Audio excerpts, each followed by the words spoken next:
بسم الله الرحمن الرحيم. يسبح لله ما في السماوات وما في الأرض، له الملك وله الحمد وهو على كل شيء قدير. هو الذي خلقكم فمنكم كافر ومنكم مؤمن، والله بما تعملون بصير. خلق السماوات والأرض بالحق وصوركم فأحسن صوركم وإليه المصير. يعلم ما في السماوات والأرض ويعلم ما تسرون وما تعلنون، والله عليم بذات الصدور.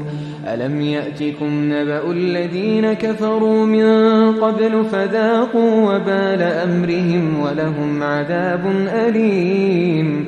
ذلك بأنه كانت تأتيهم رسلهم بالبينات فقالوا أبشر يهدوننا فكفروا وتولوا واستغنى الله والله غني حميد.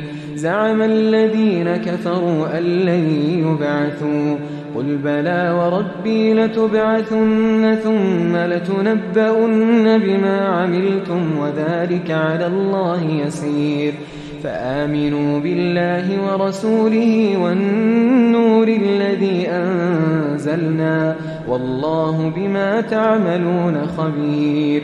يوم يجمعكم ليوم الجمع ذلك يوم التغابن، ومن يؤمن بالله ويعمل صالحا يكفر عنه سيئاته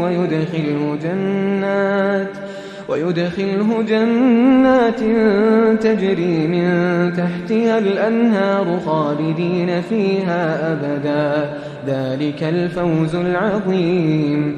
والذين كفروا وكذبوا بآياتنا أولئك أصحاب النار خالدين فيها وبئس المصير. ما أصاب من مصيبة إلا بإذن الله، ومن يؤمن بالله يهد قلبه والله بكل شيء عليم. وأطيعوا الله وأطيعوا الرسول، فإن توليتم فإنما على رسولنا البلاغ المبين. الله لا إله إلا هو وعلى الله فليتوكل المؤمنون.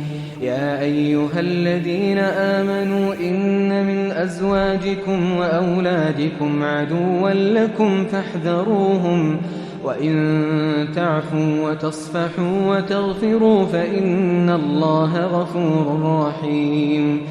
إنما أموالكم وأولادكم فتنة، والله عنده أجر عظيم.